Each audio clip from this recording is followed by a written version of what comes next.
Excuse me, I have to ask you some questions. This is a fascinating piece of music. I'm sorry, what kind of guitar is this? This is a Baroque guitar. It looks a little Spanish. In fact, they called it the Spanish guitar in Vivaldi's time. La And- Chitarra Spagnola. Okay. And this is you're playing a percussive part in this piece of music? Or, I mean, I hear the dialogue of the music up top between the violins, and then I hear you and the harpsichord, so you are the bass line? We are playing from the bass line. What Charlotte and I do is called basso continuo, and we play from the same bass line that the cellos play, Right. but we improvise a chordal accompaniment on top of it. And that is this top line here? That's right, exactly. So when I'm looking at the top line, I see a very simple set of notes. I don't see any chords. So how do you take that and produce that wonderful sound? Well, if you look a little closely, you can see that there are numbers above some of those notes. Yes.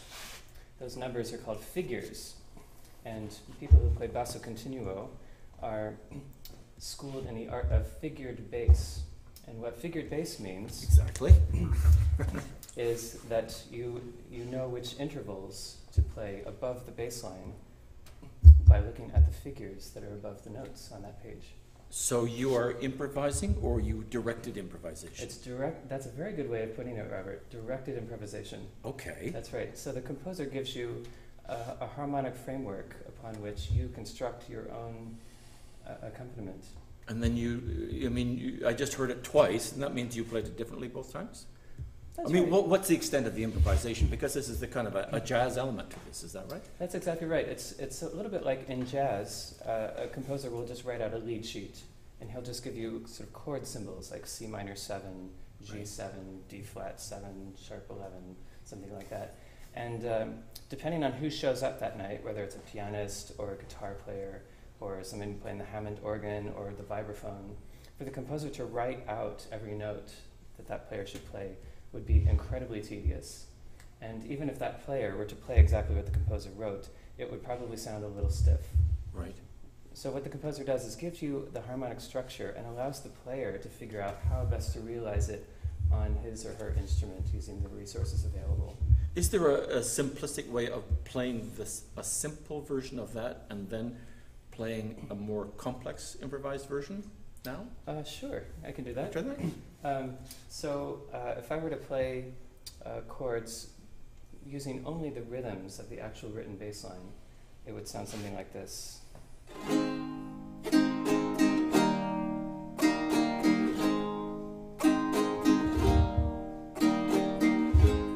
Now that's kind of the simple version, right?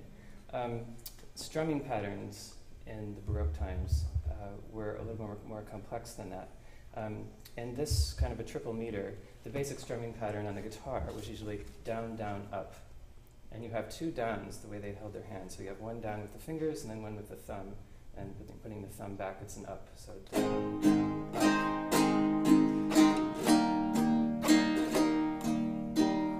Okay, next level of sophistication is... But already it's got a kind of a rhythmic roll on it now. It's Absolutely. got a sort of an interior Playing dynamic. the guitar, as you said, playing the guitar is like pitched percussion. So this is all about rhythm. It's not, I mean, I do have to play the right chords, Right. but it's about rhythm. So the next level of sophistication in this strumming pattern is what they call repico, and that's where they double the rhythm, and they do that by going down, down, up, up. Right. So I can go.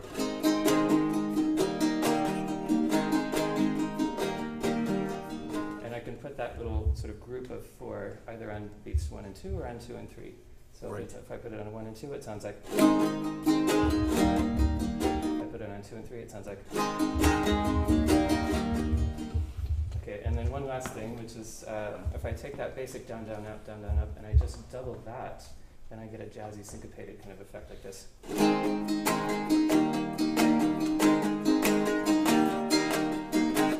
And do I hear Spain in here? You hear Spain in there.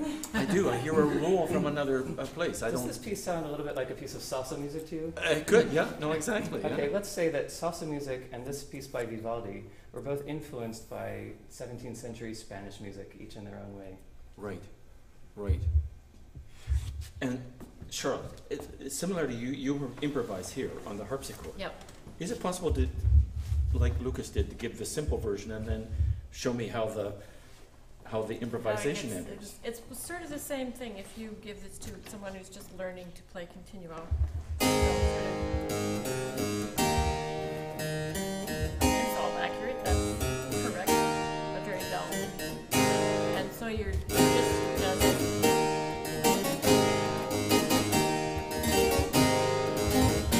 just rolling different ways, playing different numbers of notes, jazzing it. And how spicy can you get with that? I mean, does the orchestra eventually turn around and say, "What are you doing tonight?" Or are you allowed to go? I'm totally allowed to go, and that's a question of taste and style. And there are some harpsichordists who would take this and just take over and dominate. I'm not one of those. Not my style or my personality. So you really hear. Right. But I'm sort of curious as to what that would sound like. Having heard the basic, Yeah. go over the top. Is it possible to go over the tops so I can get a sense of that? Boy. Oi? Yeah. Sorry. This is on film, but this is almost impossible because all we've got is 2 chords. And there's only so much you can do. I can make Right. a lot of noise, but it was unnecessary. There's more interesting things Right. going on up there. Oh, no, don't be so But- Canadian. But there's not. I mean, you can add scales and figuration. Right. That's what gets a little difficult in this music.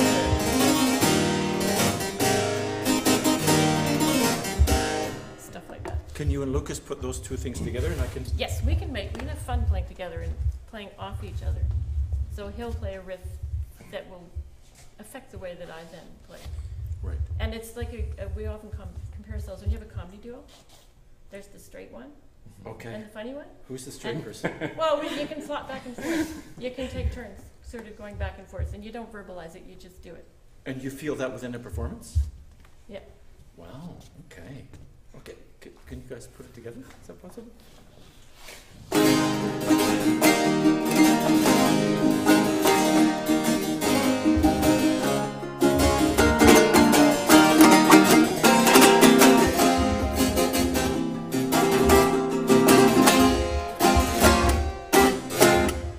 It's like I've left the orchestra and gone to a club. Yeah. But is that Yeah. kind of life and movement in the music? Because so much of the preconception about, classical music is rules and places and stands and you stick to it, but suddenly you've shown me a bit of club energy within the piece. Yeah. So is it possible to put all the continua together, the bass and the cellos and the club work here? Can we hear that? What would that be like? Let's hit it, guys.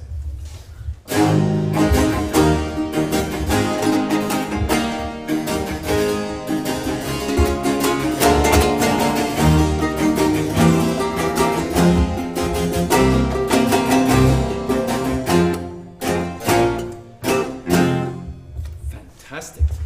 Now that's very in its tempo and its feeling. It has a set feeling to it, and what you're trying to express. If you pull that out in terms of time, what is that? You can alter our relationship to it so you play it faster or slower. We could imagine that if this were a slow movement, a very expressive movement, and the violins were waxing eloquently rather than vivaciously, we could play exactly the same notes in front of us, but I think you'll hear a very, very different color, both from the string players, but particularly from Lucas. Can we try do you that? want to hear that? Or is that possible?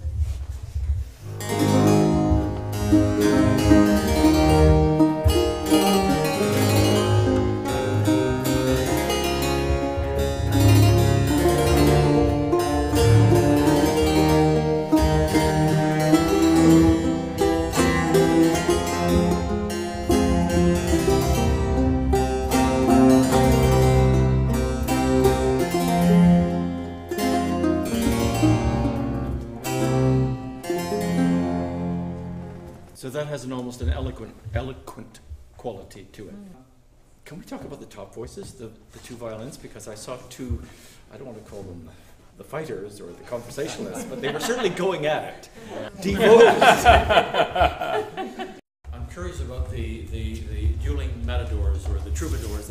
I mean, the physical dialogue between the two violins is quite ecstatic and it's wonderful.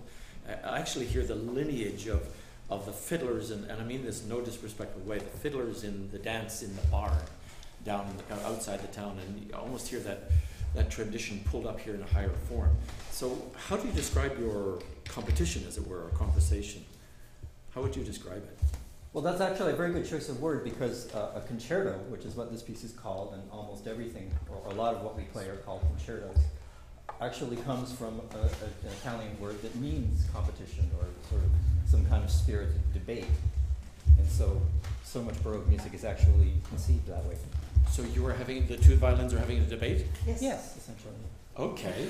Can we hear one side of the debate and then the other side of the debate? Well, the first thing I say to him, aside from playing as a group, but the first thing I play as a solo is this.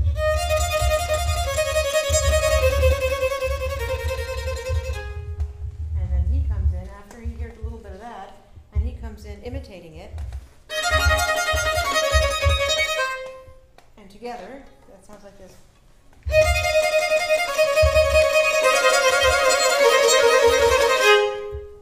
So is this musical one-upmanship between the two of them? Yeah, oh, definitely. You show me yours, I'll show you mine? Yeah, absolutely. Well, I mean in a higher way, a musical way. Yeah. And so what happens if we just hear one side of that whole conversation, one of the arguers? Would that be absurd?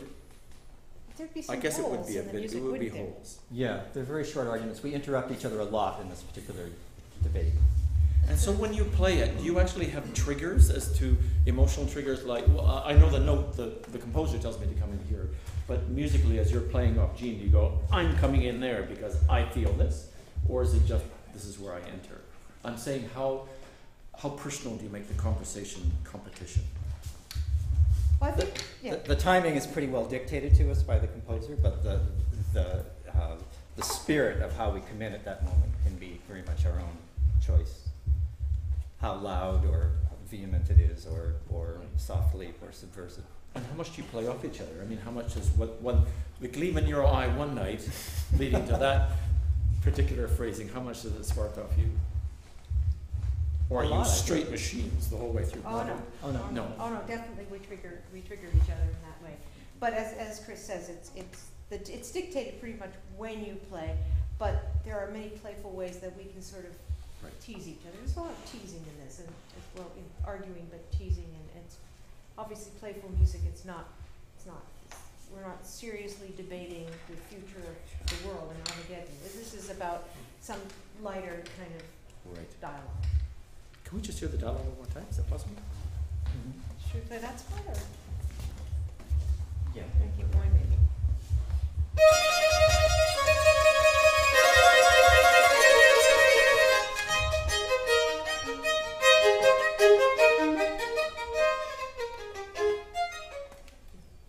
Fantastic. Now, there's a third element to this whole piece, the Vivaldi pieces, which is the second violins, right? Can we add those? Well, we should add. Because I haven't heard those as well, and the violas. You know, the violin sections do what Chris and I are doing as sections, like right from the beginning. Right. The first violins play this. Let's just play the very opening from the first violins, and you'll hear. And that's answered by the second violin. Right. And while the other team is playing that, the more active part, the first team, well, while we're doing this, the second violins are doing one note. Vivaldi's brilliant with one note. He's the master of one note phrases. And while they're doing it, in imitation, we do the same thing. So see if you can hear that. This is original stereophonic music before technology.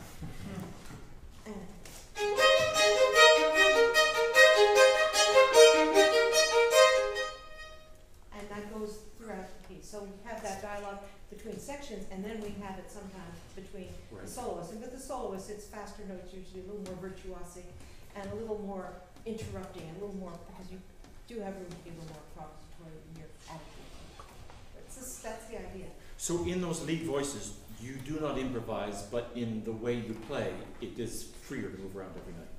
Yes. Fantastic.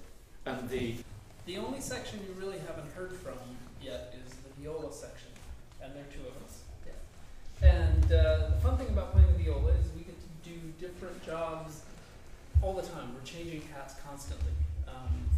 Sometimes within a bar of music, we'll be very much with the second violins, and then very much with the first violins, or then in the next bar we have to become part of the bass section.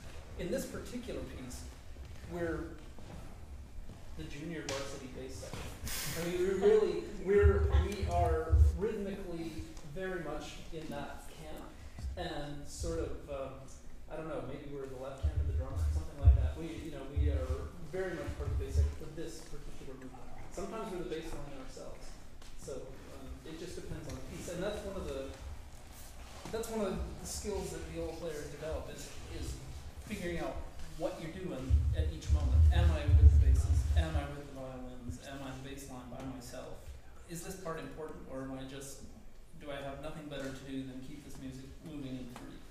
And sorry, this is an extraneous question. Do you feel used by the composer? You're first with this camp, and then with that camp, and then with the third camp. Are you trying to kick around there?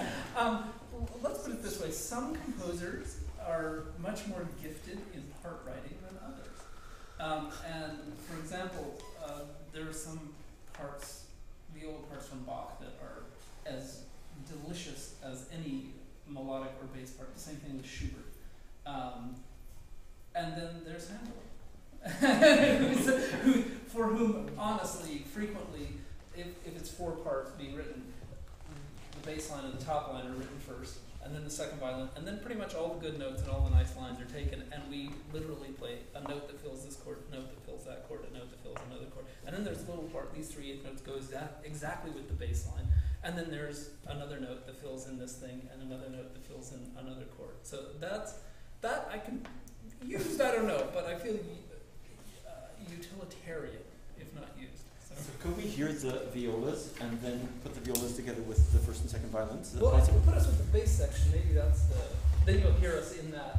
I sort of wanted to Oh, yeah, add I that see. afterwards, so I can hear you separately, Get the whole- holding your own sort of This space. is This is this important is stuff. a scintillating line.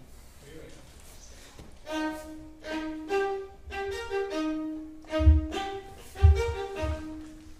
It goes on like that for a while. So you can see, our job in this particular movement Right. is we're very much the rhythmic motor Right. with the bass section. But Is it let's possible to hear hear that with first and second violins to Yeah, hear that fit sure. in?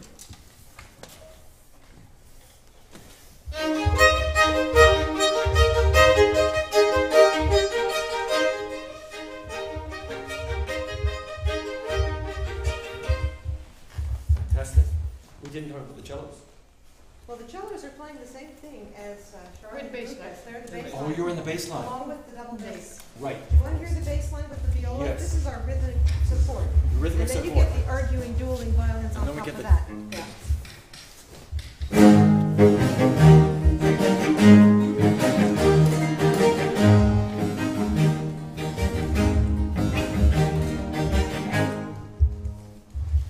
Yeah, it makes total sense in terms of the layers of the conversation going on. That's right. It's first and second violins and then the magpies on top going at it. So to speak.